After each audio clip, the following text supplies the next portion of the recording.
सुना हुकूमत किसको कहते हैं? हजरत उमर गुजर रहे, फजर की नमाज के बाद 2 गलियां रह गई हैं, आज पूरा नहीं हो सका आपका दौरा। एक छप्पर है छोटा सा, बूढ़ी अम्मा बैठी है, उमर फारूक गुजरने लगे, बूढ़ी को परेशान देखा, अम्मा जी इजाजत हो तो अंदर आ जाऊं? बूढ़ी कहने लगी चल दौड़ जा, अपना काम कर, क्यों इजाजत दूं? तेरी मेहरबानी अम्मा, आने दो। क्या दौड़ जा? तेरी मेहरबानी अम्मा, गुजारिश है, चलो आ जाओ। अंदर आ गए उमर फारूक।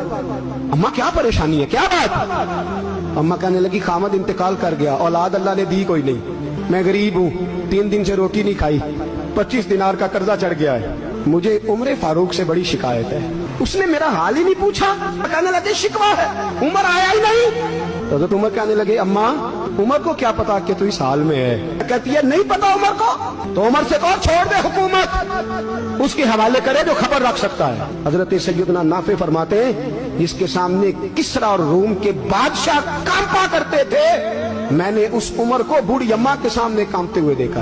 रास्ता तारी है उमर फारूक का। दौड़े गए, 25 दिनार लाए, राशन रख के लाए, रोटियां पकाई, बूढ़ी अम्मा को खिलाई। कहने लगे अम्मा 25 दिनार ले ले और चल, गलती हो गई, उमर को माफ कर दे।